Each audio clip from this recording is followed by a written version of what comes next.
તો કેનેડાની અંદર જે એજ્યુકેશન છે એ ફ્રી છે. આજુબાજુમાં કોણ રહે છે, શું કામ કરે છે, કાંઈ જ પંચાત નહીં. અને આ બાજુ બીજી ગાડી આવી તો એ પણ ઊભી રહી ગઈ. પછી જે ગાડી પહેલાં આવે એ પહેલાં જાય કે જે અહીંયા અંધારું છે એ ઉનાળાની અંદર રાતના 10 વાગે થાય છે.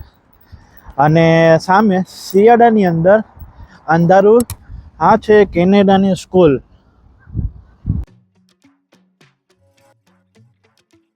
હેલો, હું પ્રિયંક પાટડિયા ફ્રોમ ગુજરાત, હાલ કેનેડા. કેમ છો? તો ચાલો આજે તમને હું બતાવું કેનેડા મારી નજરે. તો આપણે કરશું કેનેડાની ઘણી બધી વાતો. આજુબાજુમાં મારે શું ચાલી રહ્યું છે, અને અત્યારે સાંજનો સમય છે, અમે સાંજના સમયે શું કરી છીએ, અને બીજું ઘણું બધું. તો વિડીયો છેલ્લે સુધી ખાસ જોજો. કેનેડાની અંદર એવું હોય કે પોતાના કામથી કામ, એટલે કે આજુબાજુમાં કોણ રહે છે, શું કામ કરે છે, કાંઈ જ પંચાત નહીં. એટલે હવે આ પોઈન્ટ સારો છે કે ખરાબ એ ખબર નહીં, પણ અમે અત્યારે જે જગ્યાએ રહીએ છીએ ત્યાં એપ્રોક્સ 4 વર્ષ જેવું થઈ ગયું છે, 4 કે 5 વર્ષ જેવું. તે 5 વર્ષની અંદર મારા ઘરની બાજુની અંદર કોણ રહે છે એ મને ખબર નથી. અત્યારે અમે થોડુંક સાંજનું વોક કરવા માટે નીકળ્યા છીએ, અને અત્યારે ટાઈમ થયો છે 7:30. અને વોક માટે અહીંયા કેનેડાની અંદર આવો સરસ મજાનો રસ્તો હોય છે. Let me show you. આ સ્પેશિયલ ગાડી જવા માટે રસ્તો છે, અને આ બાજુ સ્પેશિયલ વોકવે બનાવવામાં આવેલો હોય છે.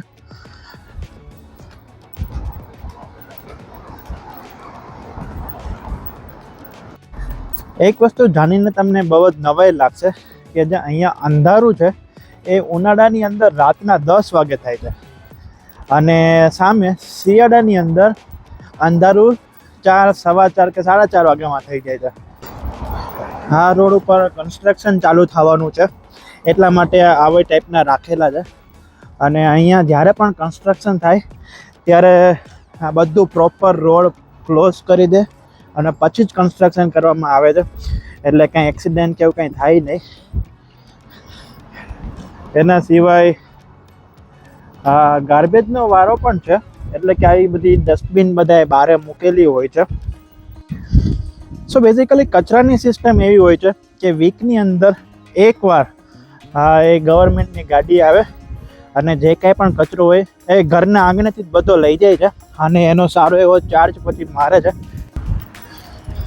અને જ્યારે ગાર્બેજનો વારો હોય ત્યારે લોકો એવું નહીં કે બધી સારા ગાર્બેજવાળી વસ્તુ મૂકી દે, ક્યારેક સારી વસ્તુ પણ રાખી દે છે.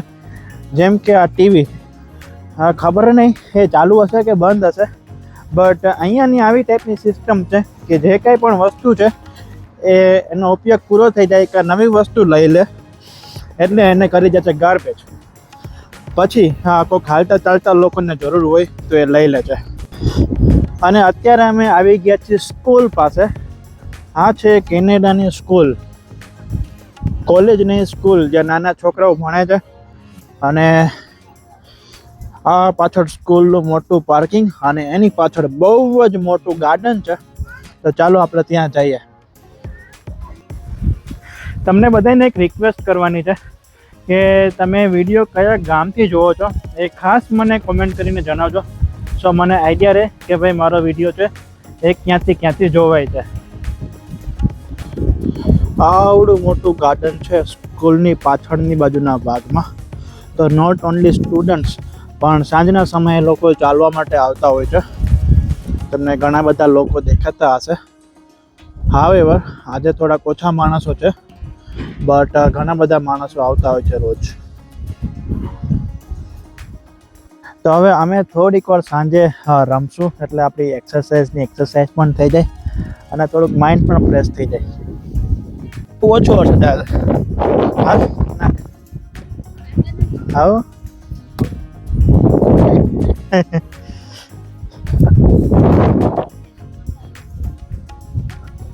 ઓય હા.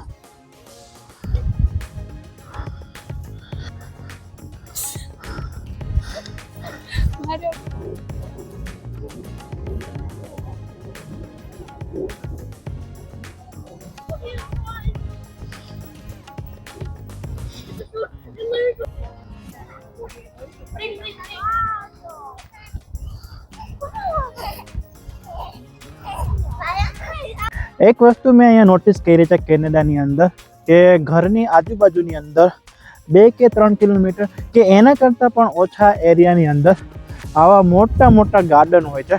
તો કેનેડાની અંદર જે એજ્યુકેશન છે એ ફ્રી છે, એટલે કે 12th પછી ને એ બધું નહીં, બટ એની પહેલાંનું બધું એજ્યુકેશન ફ્રી છે. અને અત્યારે હું ઊભો છું સ્કૂલની આગળની બાજુના ભાગમાં, જ્યાં પ્લેગ્રાઉન્ડ એરિયા છે, આ બાજુ બ્લેકબોર્ડ છે અને બસ આવું બધું આગળ છે. આ એકવાર સ્પેશિયલ ટાઈમ લઈને હું આવીશ અને તમને સ્કૂલ પણ બતાવીશ અંદરથી. કેનેડાની અંદર એ છોકરાઓ છે એ ટાયરથી અને રેતીમાં રમે છે. ટાયર છે, રીત છે, નાના છોકરાઓ છે એ ટાયર પણ ફેરવતા હોય છે. અને એના સિવાય આ રેતી છે, આની અંદર છોકરાઓ જોરદારના ગંદા કપડાં કરી દેતા હોય છે. કેનેડાની અંદર ઘર હોય, એના આગળના ભાગની અંદર પણ બગીચો હોય અને પાછળના ભાગની અંદર પણ બગીચો હોય. આ બધા હાઉસ છે ડિટેચ્ડ હાઉસ છે, એટલે કે ઘરની આજુબાજુમાં બધે ઓપન જ હોય. આ છે સ્ટોપ સાઇન, અને અહીંયા જે કોઈ પણ ગાડી આવે એને ઓલવેઝ સ્ટોપ જ કરવાનું. જો ઓલી ગાડી ઊભી રહી ગઈ અને આ બાજુ બીજી ગાડી આવી તો એ પણ ઊભી રહી ગઈ, પછી જે ગાડી પહેલાં આવે એ પહેલાં જાય, બીજી આવે એ બીજી જાય. અને અમે જો પછી કોઈ સાયકલવાળું કે ભાઈ હાલતા ચાલતા લોકો આવી જાય તો ગાડી છે એ એડવાન્સમાં જ ઊભી રાખી દે છે. અને કોઈ હોય કે ન હોય એ રૂલ ફોલો કરે ને કરે જ છે. જો ઓલી બાજુ આગળ બીજી ગાડી આવી 100% ઊભી રહેશે. બસ તો અહીંયા આ સિગ્નલ વગર પણ આવી રીતે બધાય સિગ્નલ ફોલો કરે છે.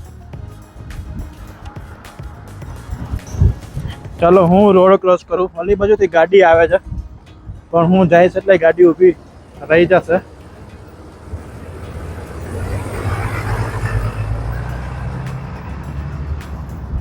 ઓલી ગાડી છે એ પણ ઊભી રહી જશે. અહીંયા રોડ માટે આવી ટાઈપના પાટિયા હોય છે. આ બધી જગ્યાએ રોડના નામ લખેલા હોય.